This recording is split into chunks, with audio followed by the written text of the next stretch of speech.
everybody. Welcome to the Hallmarkies Podcast. We're so excited to be here today. We are talking the Summer Nights programs from Hallmark Channel, and I'm really excited today to have a wonderful guest. I'm film critic Rachel Wagner, and Philiana Ng is here, journalist Philiana. Thank you so much for coming on the podcast. Thanks for having me. I'm really excited to talk about these movies. Yes, it's going to be so fun. So I'd like to give you a chance to introduce yourself to our listeners and tell us a little bit about how you ended up becoming a journalist and your interest in Hallmark films and rom-coms and all that fun stuff. Cool. Well, how I fell into journalism is exactly just that. I fell into it in college. So I started at my college paper at USC, and that was I got hit with the journalism bug and just went from there and started interning and then worked at the Hollywood Reporter for a couple of years before I landed at Entertainment Tonight, which is where I am now. Mm-hmm. That's basically like the very nuts and like very quick and dirty version of kind of what I do. But yeah, I write about TV, watch a lot of TV, talk to a lot of interesting people in front of the camera and behind the camera who make some of your favorite TV shows and movies. And how I came to become a Hallmark fan is, I'm a fan of romantic comedies just in general. It's one of my favorite genres to watch and enjoy with friends, by myself. And Hallmark, I don't know, it just I just connected with it immediately. I have been asked this question a lot of like, when did I know that Hallmark was a thing that I really liked and loved?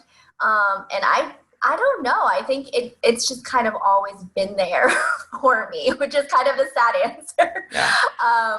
It's just like comfort food, right? Like you just feel good, and sometimes you need that light, fluffy entertainment at the end of a very busy or stressful day. So did you watch them when you were younger? Something you've watched for a while, or they new? I think they're relatively recent. I think more as an adult. Yeah, so not like a childhood memory. Yeah. Cool. So you describe yourself in your some of your content as a YA/rom-com dissector, and what do you mean by that? You know how everyone has, like a lot of people love Game of Thrones, let's say, and they dissect everything that happens in every episode, every scene. For me, I'm not a big Game of Thrones fan. So for me, it's rom-coms. It's the YA teen coming of age movies that really kind of I'm obsessed with. So that's kind of what I mean. So like To All the Boys, like I will have hours and hours of conversation with friends and fellow colleagues about that movie and that franchise. So that's kind of like my Game of Thrones. So that's kind of what I mean by that. Like those are the stories that I tend to gravitate toward. What do you think makes up a really good romantic comedy? Something that excites you? Ooh, that's such a good question. And it's tough. It's also a marker too of a good Hallmark rom-com is, to me, it is the chemistry. It is, it's like number one rule, right? You have to believe that these people would be together and they look good together. They, have that undeniable kind of magic when they're on screen. So that to me is like, if you don't have that, then the story can be kind of weak. The story can be, something that we've all kind of seen before. But if you don't have the right people playing those parts and the right chemistry, then it's just, nothing can really save it. Yeah, I think that is the key as well. And it's so hard because that's such an intangible.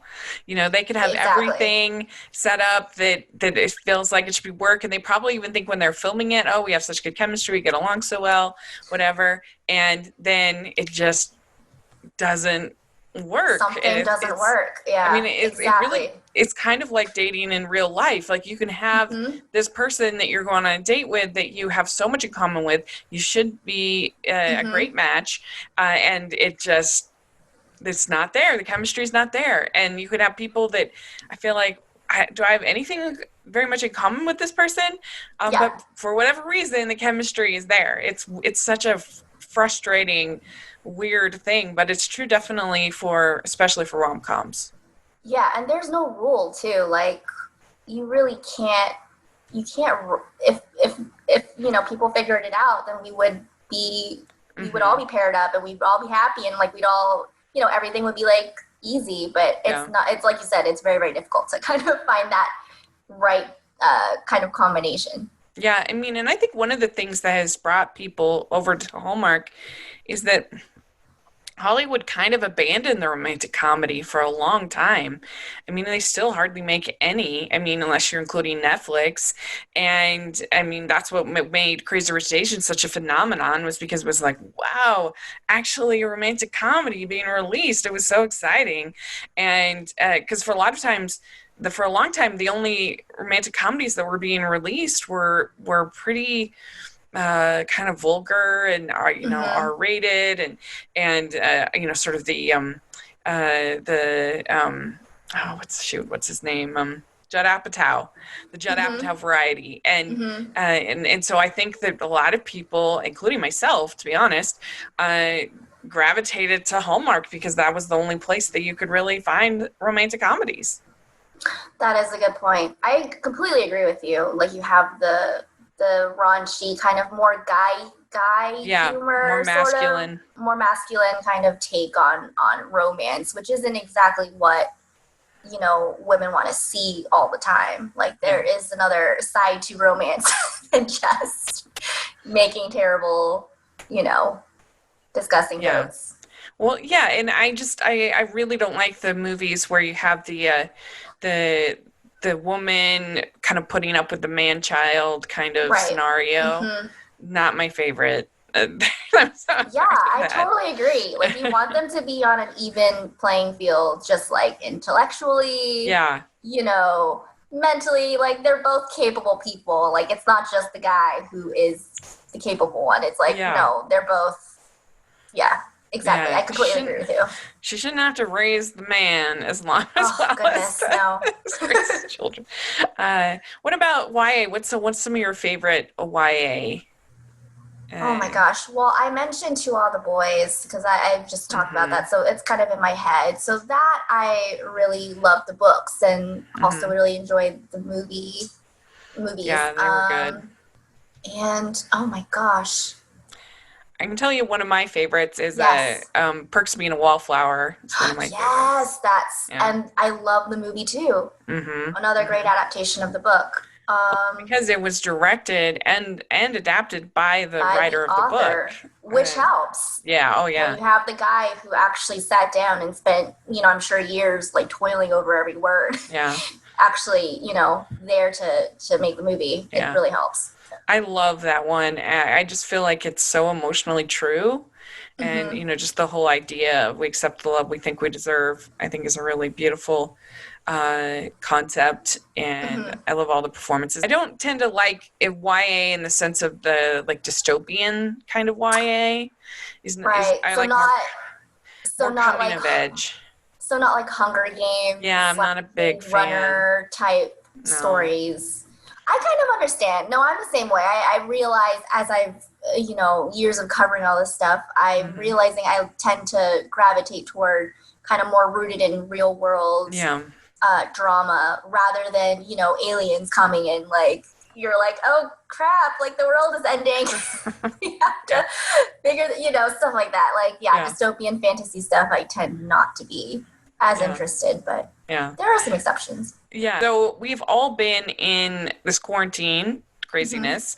And so have you been watching any fun things in quarantine? Oh my gosh, yes. I've been watching so much television. It is incredibly unhealthy. The amount of TV I have binged, even in the last, not even the entire quarantine, but just the last, month, let's say, it's been pretty embarrassing. Do you have any hidden gems? What are your favorites? Well, I finally got into Umbrella Academy. I was very late to the game on that one, so I did watch that.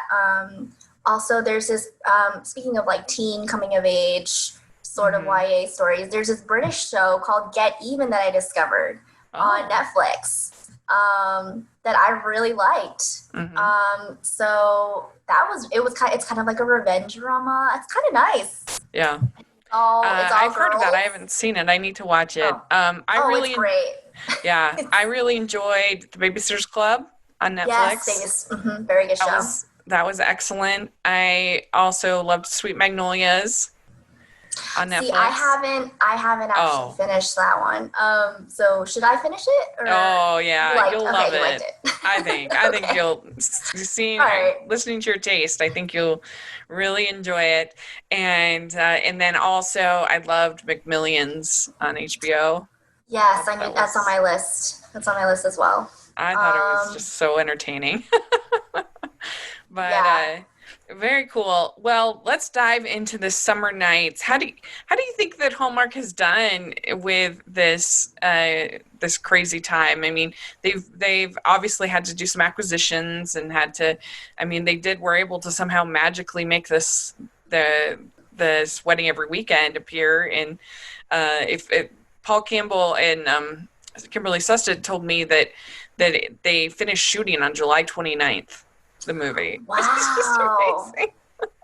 That is, you know what? They deserve kudos for pulling that off because that is stunning to me that they finished filming that and it looks like a normal, everything was fine. Yeah, I know. Are you somebody that typically watches Hallmark year round, or are you typically more of a Christmas person? I will watch Hallmark year round. It's very hard to watch Hallmark when they have movies every weekend. But so usually I'll pick out the ones that I like. I have my certain, Hallmark favorites. I'm sure you have your favorite, actors that you like. So I'll if they're, in one, I will, usually bookmark that and tune in for those. But I do watch it year round. It just depends on how busy the year is. But yes, Christmas is the big one for sure. Yeah. Definitely.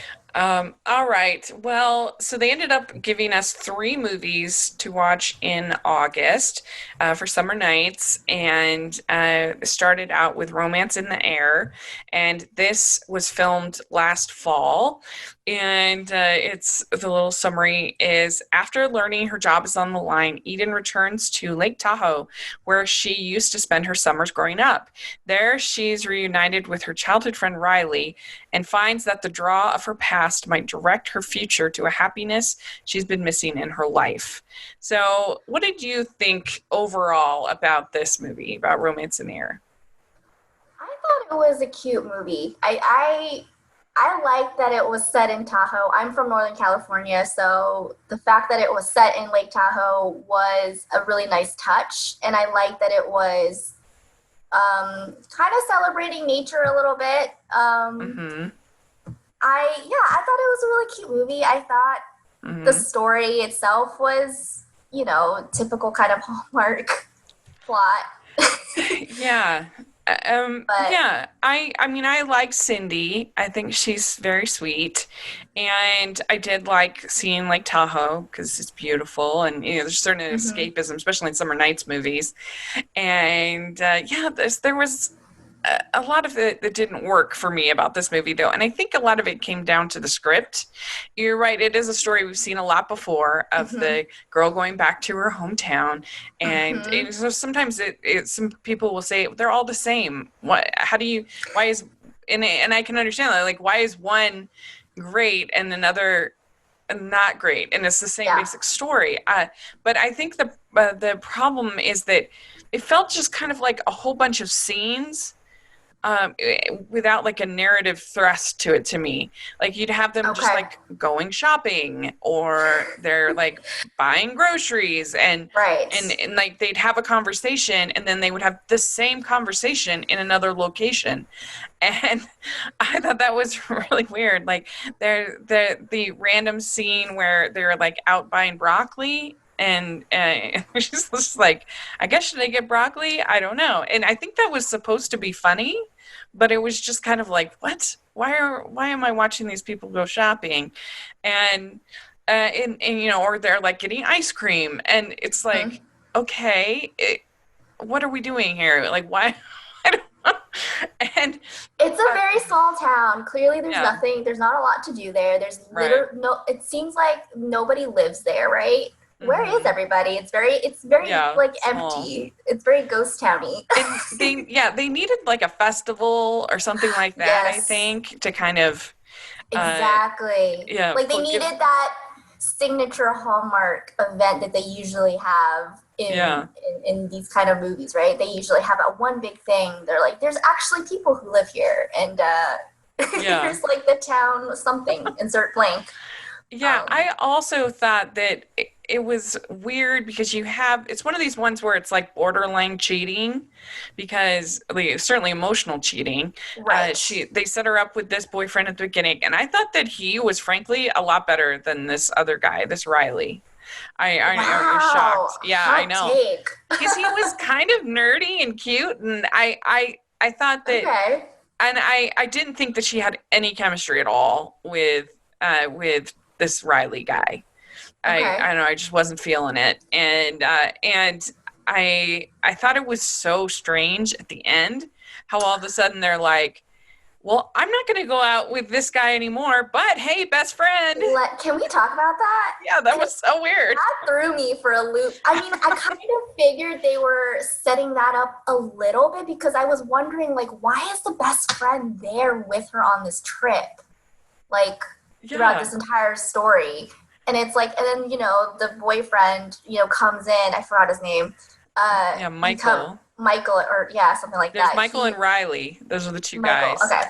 So Michael comes, right? He visits that random weekend as a surprise. And I'm like, oh, I see. I think you're, and then she sees them talking, right? There's that one scene later where they she sees them talking and having this private conversation. I was like, sure, but also weird. Yeah. What is Hallmark? I mean, Hallmark's trying new things, I guess. Yeah. It's just like, I'm done with this guy, so now you can have them. Have fun. Like, what? And it's like, and her friend's okay with it, and it was like very weird, the scene at the door where they're like, no, I'm okay with it, you can go, you can be his plus one, and it's totally fine, like, it's all good, like, don't worry about it. I'm like, ooh, that's really uncomfortable. Yeah, it really was. It was so strange. I'm like, what is happening here? It seemed to come out of nowhere to me, and I'm like, shouldn't her friend have sort of more agency in all of this, that she's just being kind of like, okay, here's like, this guy for you. Exactly. Like they could have maybe, that scene could have maybe be written differently, like where, they had a conversation or something, like a private conversation without him there. Yeah. And then the friend be like, oh, just bring it up and just, yeah, exactly. Like you said, have her make that decision or like ask the question. Yeah. Rather than just, hey, I'm putting you two together because I'm awesome and I don't need him anymore. Yeah, and also, I mean, you have the balloon, the hot air balloons, which are beautiful, but they really only have the one scene at the beginning of the actual like hot air balloon in the sky, and then they have this green screen scenes with the three of them in this basket, and it looked so terrible. I mean, I know these are Hallmark movies, and I'm not expecting like great special effects or whatever, but it looked really bad. It would have been better if they had just been out by the balloons or something like that, like not try to pretend. You didn't need to see them inside in the air. Yeah, exactly. So to speak. Also, that basket looked really small for the three of them and just incredibly uncomfortable, and I was very worried for them because shouldn't it be bigger? Like, and it just did not look great. Like, I would not have wanted to have been there in that basket. No, it looked very uncomfortable, and so it just didn't. This one did not work. It didn't work for you. Okay. No, it did not work for me. They're not all winners. It's fine. No, they're not. And I think I could have forgiven a lot if I had felt more chemistry between the two of them. And I think maybe slightly hurt that I'm used to Torrance Coombs with a British accent, and so it sort of threw me off. That he was that. And you could tell that this was an acquisition because normally in Hallmark movies the supporting players, it's like, oh, I've seen that person before, or they kind of have their crop of people who come in for one scene, two scenes, kind of a thing. And this, everybody was new, everybody was different. Yeah, I think the hot air balloons are very pretty, and I do love Lake Tahoe. I think especially being quarantined, stuck in the house, it's nice to see someplace so beautiful. I mean, visually it was stunning, like the beautifully shot, like everything that I don't know if it was actually original footage or whatever, but it still looked really nice and really pretty. So and had that going for it. Yeah, and Cindy's so cute. She came on the podcast last month before it, and she's super nice, and she has a bubbly, just a bubbly persona that fits really well with Hallmark. Definitely, she definitely does. Yeah, and did you see her movie in June, the Love in the Forecast one? I did not see that one. That one was better than this, in my opinion. They're using her a lot. I think there's going to be a fall movie coming with her. I mean, so good for her. Christmas, she's getting a lot of work. Yeah, the weather one, she plays a weather lady in it, and it has Christopher Russell, who is very handsome. So that one was fun. But yeah, so out of 5, how many crowns would you give this movie? Ooh, I mean, I didn't hate it as much as, I didn't dislike it as much as you did. I thought it was fine. It was a pleasant, I watched it over the weekend. I think I would give it do I want to give it that? I would give it 3. 3? Yeah. Very good. No, I think that's fine. Yeah. No, it's good. I was debating internally, is that too generous? I don't know. Hey, we like all opinions here on the Hallmarkies podcast. So it's not a perfect movie, but I still liked it. I still enjoyed it. Good. All right. So then we had Love on Harbor Island, and this movie stars Marcus Rosner, who we were able to have, and Morgan Cohan. And this was also an acquisition, I think, shot last fall. But it's about interior designer Lily returns home to help her Aunt Maggie run her marina side bed and breakfast when she meets Marcus, a handsome seaplane pilot whose work delivering rescue dogs helps Lily discover that home really is where the heart is. So overall, what was your overall thoughts about this one? I really liked Morgan and Marcus. I thought that they had some really nice kind of banter back and forth. And I will be very honest with you. I did watch this movie, but I don't remember a lot of it. So that should say what I thought about it. I mean, again, it's kind of like that standard Hallmark plot that kind of we've seen a version of this before. I did like Morgan and Marcus's chemistry. I thought that they kind of really worked on screen for me.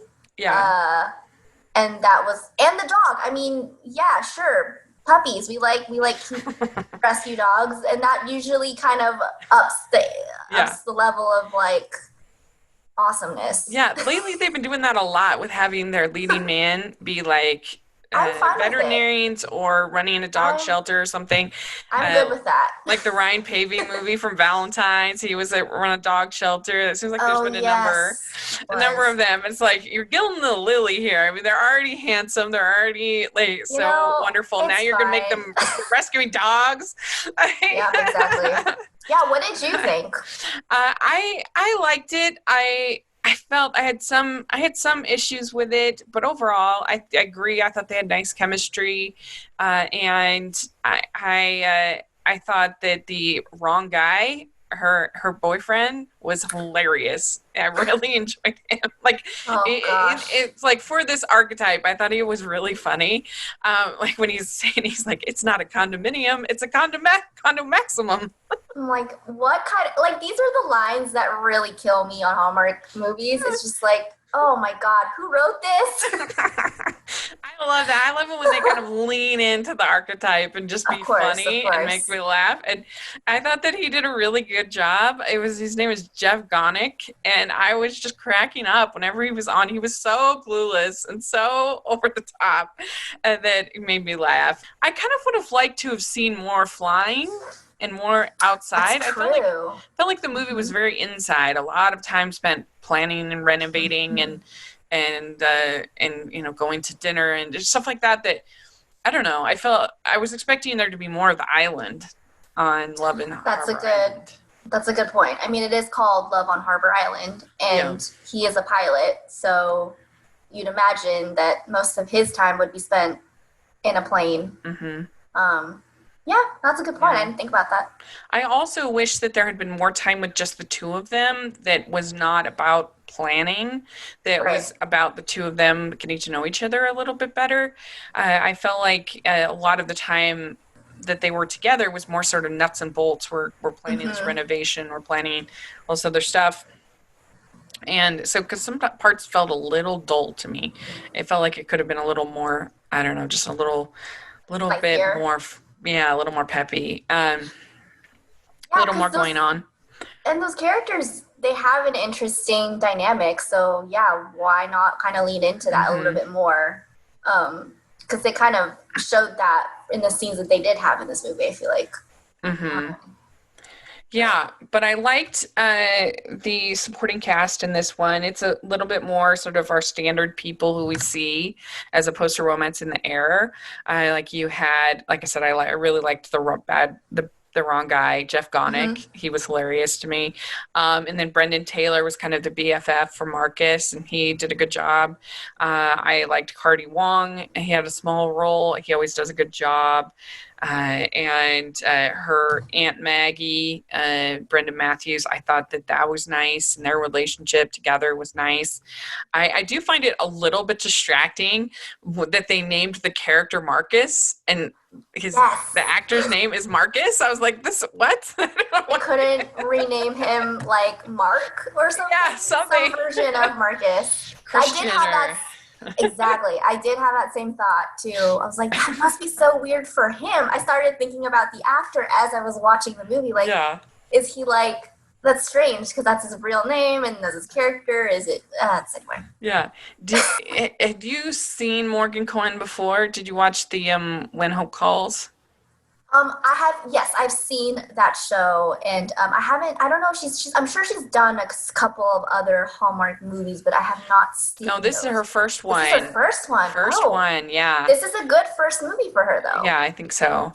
And it's a solid start. Yeah, and I think that she has a lot of potential. What did you think of When Hope Calls? Did you like it? It was fine. It's a little too, G-rated for me. But I think she's fine in that. I think I feel like she shows a little bit more of her personality. I don't know if I'm completely wrong. I've never talked to her before, but it just seems like she's a little bit more dynamic just because of it's set in the contemporary times. She's able to kind of have a little bit of like fierceness to her and a little bit of well, and also we don't have a lot of red-haired leads aside from Alicia Witt on Hallmark. You have Alicia Witt, and Bridget Regan has done a couple. Yes. Those are the only two that I can really think of off the top of my head. We need more red hair. Yeah, we do. We do. Leads on Hallmark, clearly. It is. It's nice just to have a different kind of beauty, something different. And I actually really liked When Hope Calls. I don't know if it's just because I honestly had pretty low expectations going into it, because sometimes these made for like the made for streaming series can kind of be one of two things. They can just be sort of, we're gonna sort of dump it, onto streaming, or it can be we're going to make this the showpiece for our streaming service. We're gonna really put the money into it and everything, and so I felt like it was the latter. Just speaking to Morgan, just like hopefully her future on Hallmark, like I really do agree with you. I feel like she does have a really bright future in terms of starring in more of these Hallmark movies. Because I don't know, I was like, after watching this movie, if there was one takeaway I had from it, was I wouldn't mind seeing her in more. Like I would gladly tune in, like no question, if I saw her name on a cast list or something. Agreed.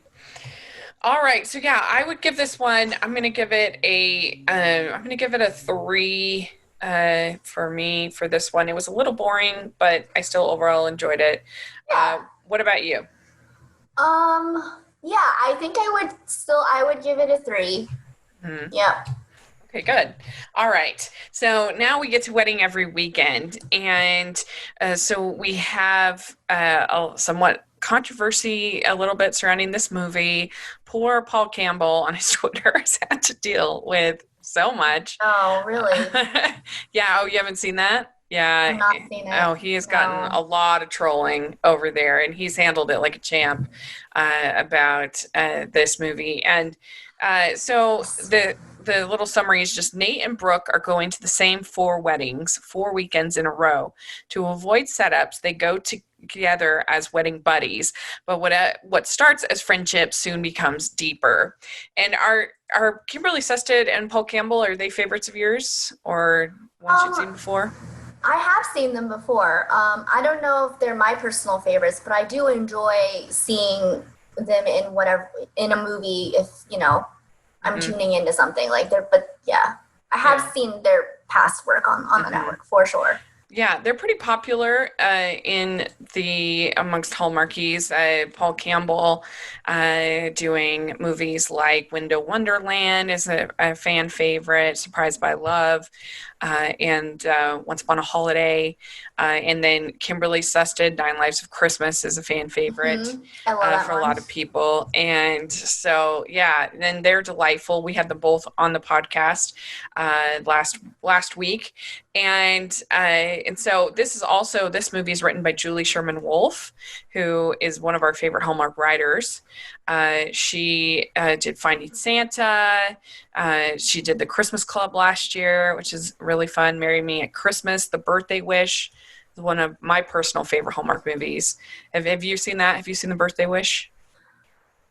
No, I'm the worst with titles. Yeah. It's got Jesse Schramm in it, and I actually has Marcus Rosner as well. And Luke McFarlane. I highly recommend it. It's a really good one. Yeah. Okay, what's from okay. I have seen it. I'm the worst with Hallmark names or Hallmark movie names because they're so generic. Right. Yeah. And there's like 5 to 10 that I will remember just off the top of my head because maybe I've seen it a bunch of times, but like then the others are just like I don't know because they're all the titles are like there's either puns or like really generic and just it's like hard to keep track sometimes. No, it absolutely is. I will put that on a list though. If I can find Birthday Wish is again a fan favorite. It's really fun, and I think what she does well is she manages to bring in some humor into her scripts and that elevate it a little bit above the plot, and so I was really excited about that part. And the plot, if people want to see a more R-rated version of this plot, last year, 2019, there was a movie called Plus One. Yes, I love that movie. Yeah, it was really good. Obsessed with that movie. Oh, good. I actually spoke to the stars of that movie because I was just like, I love rom-coms, and that was like just the perfect film. Like it was one of my favorite movies from last year. Well, I can see, especially because I would think that it would be fun for you to see Maya in that lead role. And then Jack Quaid was so swoon-worthy, I thought, in that movie. And they're both like the nicest people and just super fun to talk to. So that's cool. That's always great. Yeah.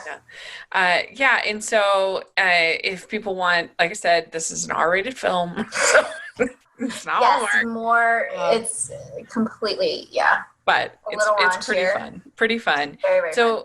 We have the same idea in this movie, except for I think in that one there's like 10 weddings. In this one, there's four weddings, 4 weekends in a row.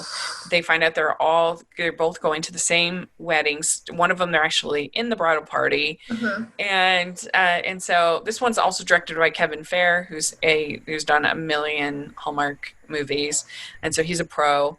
And so there was every reason to really enjoy this movie. And Hallmark, what did you think as far as Hallmark being pretty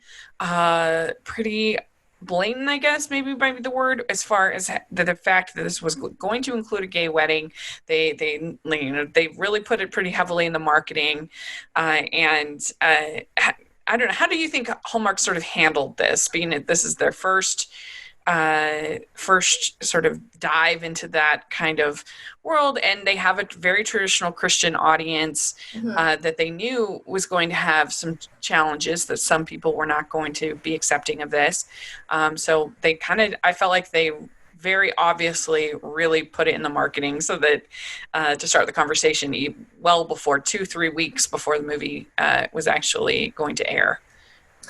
I mean, for me, I think this was something that should have been happening in their movies, or a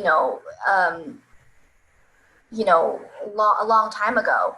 So to me, it's like, yeah, this is a small step forward, but I think that it was important for them to feature a same-sex wedding in one of their movies, to show that they are serious about their commitment, that they've expressed, right, in, including LGBTQ kind of storylines, characters, themes, really expanding their definition of diversity and inclusivity. So I feel like this was, yes, the controversy is always going to be there because Hallmark is not known for being, progressive in this space, right? So that controversy and backlash was always going to be there for people who are used to like a certain way with the Hallmark brand. But I think that, to me, it's like this is something that should have been happening already. Exactly. So it is a very small step forward, but there's still a long way.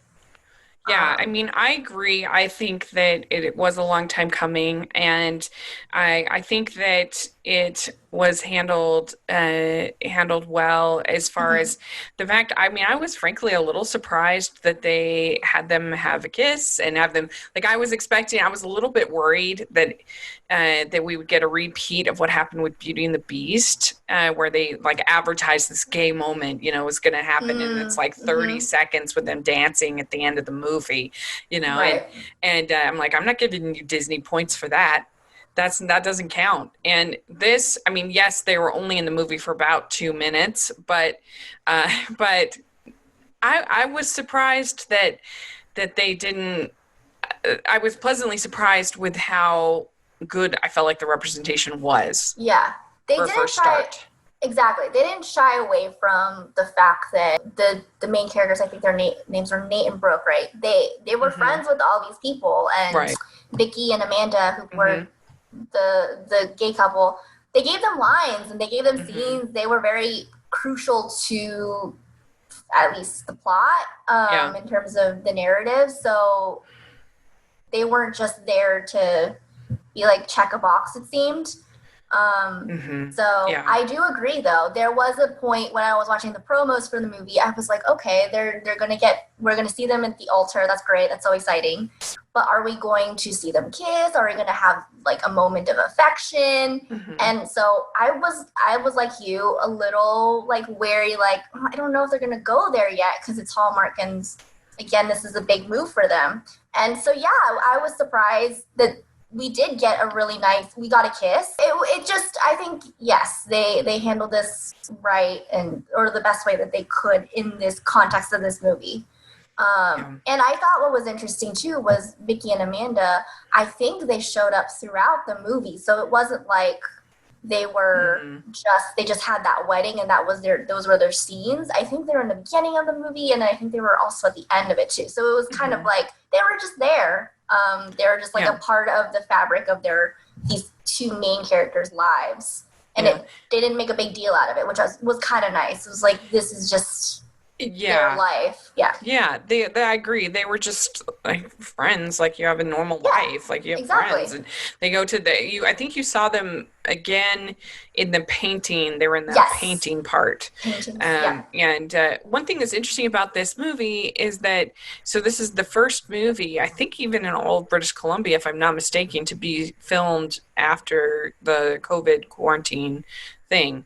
And I don't feel like you could feel it. I felt like, did not even know that. See, the fact that you said that, I had no clue. There was a scene though, I will say there was a scene that made me question if they filmed it recently. It was a scene near the end where it was right before the big wedding, the last wedding, where it's the rehearsal dinner where the tables were a little bit more spread out. It was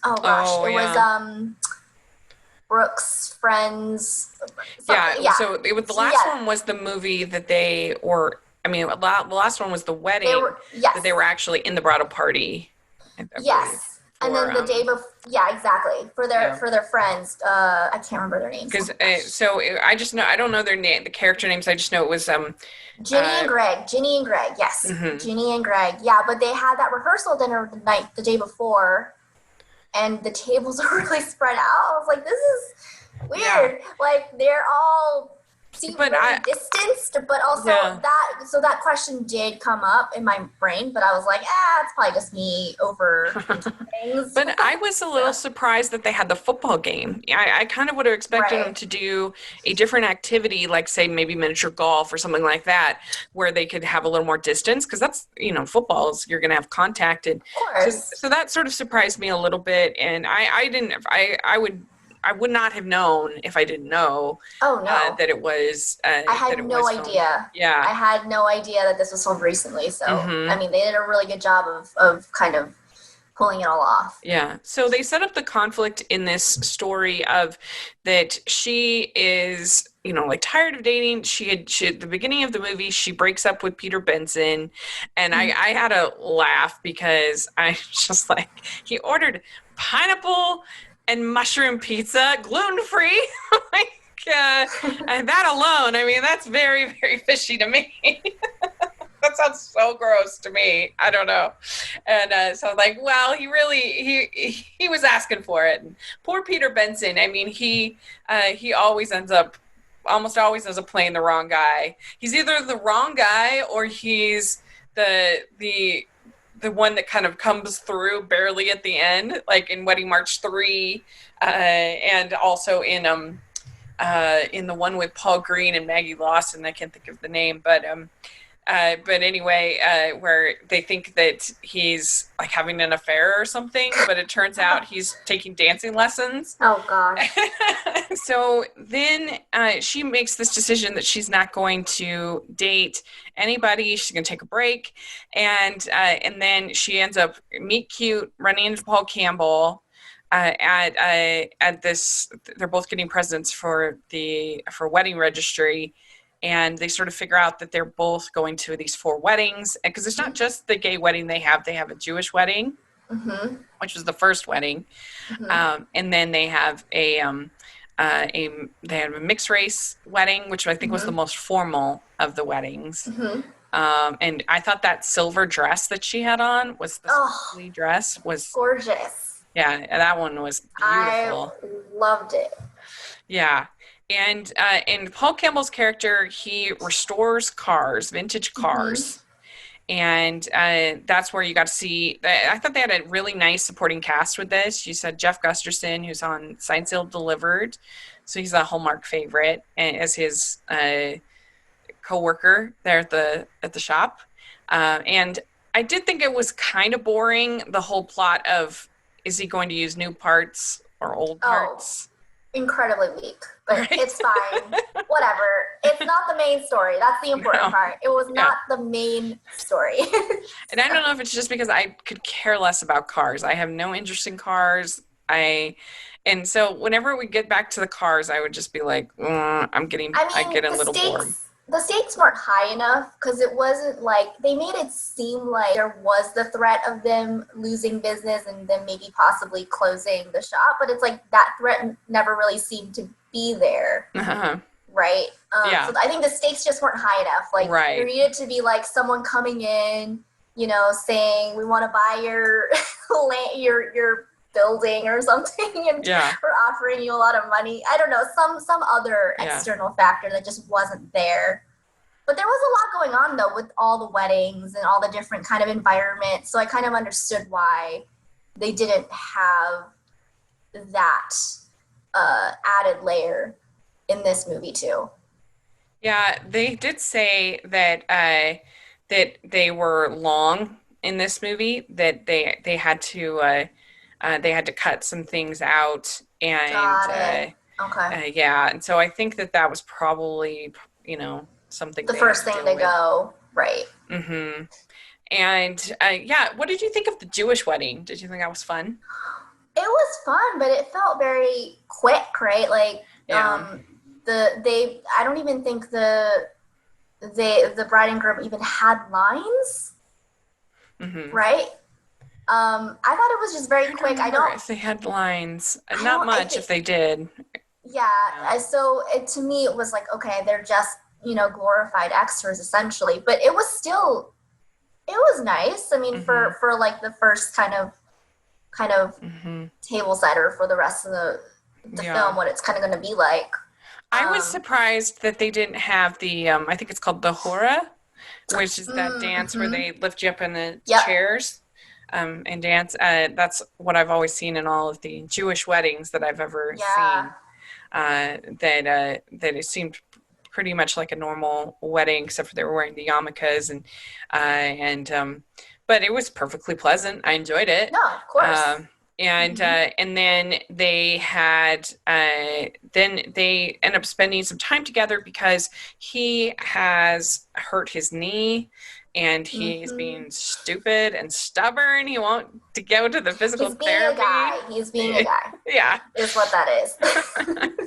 And she's trying to have the guts to quit her job and start her own practice. And the only thing, because I love an epic quit. That's one of my favorite things in movies. I love it. Yes. The only thing is, I didn't really the way it was sort of staged, I didn't really realize that she had quit. It was sort of done a little bit weird.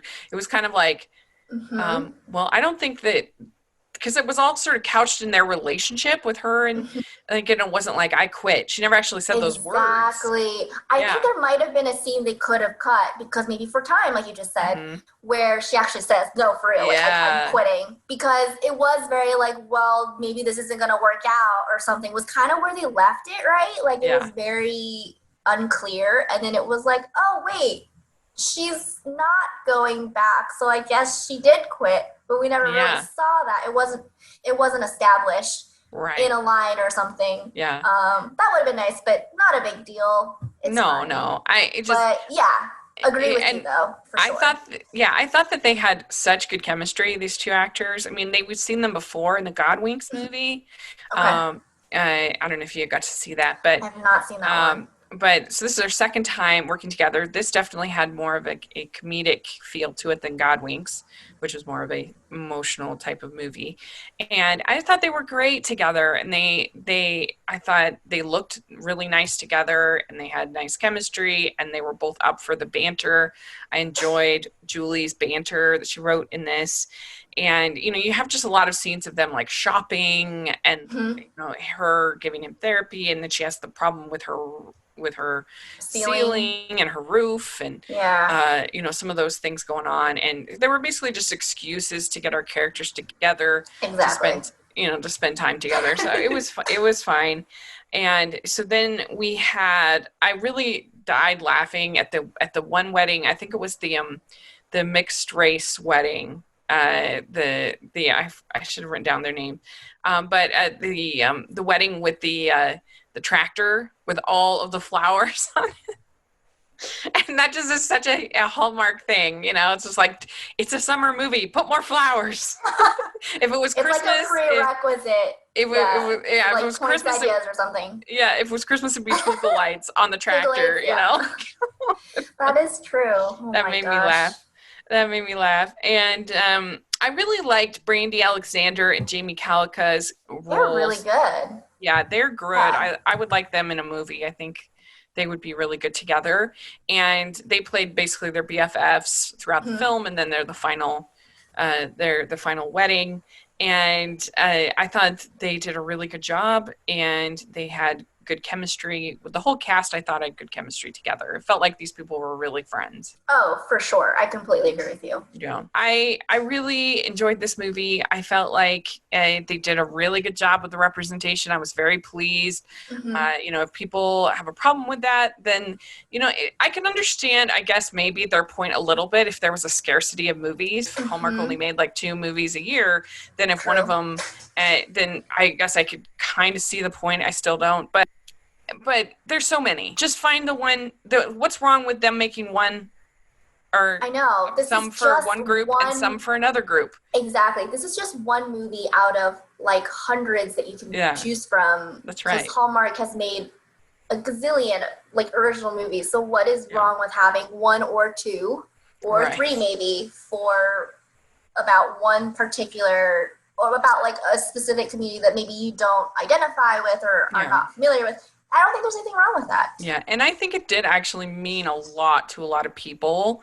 And sometimes you get these loud voices that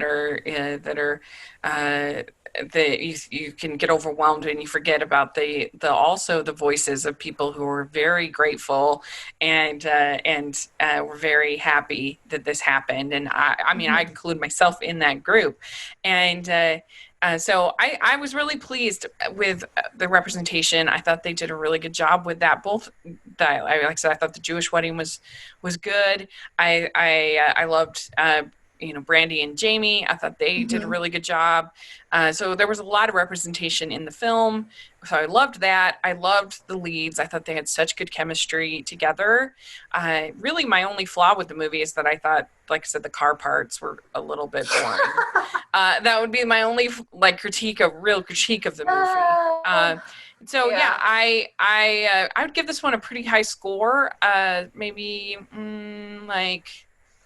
4.5 out of 5. Wow, that's really high. Yeah. Overall, I just thought it was charming. What about you? What would you give it? Yeah, I agree. I think it was definitely my favorite Summer Nights movie, I think, this year. So I would give it I think I would give it a 4 out of 5. So we had some Twitter comments about these movies. So Michelle Benson, she says, Wedding Every Weekend was the best of the 3. The acting and the script was fantastic. There wasn't any chemistry between the leads and the other 2. I liked Cindy Busby's energy. She's the only reason I got through Romance in the Air. Harbor Island was very bland. I love good TV Christmas romances, says Wedding Every Weekend was a home run. Love on Harbor Island was a solid single. Romance in the Air, a huge swing and a miss. Might have been the worst movie I've seen this year. Bad plot, bad acting besides Cindy. Bad green screen. So we were pretty nice, actually. I think Romance in the Air. And Terry Flurry Heaven says, Wedding Every Weekend was the best this year. Love on Harbor Island was kind of boring, and I didn't feel any chemistry with Romance in the Air.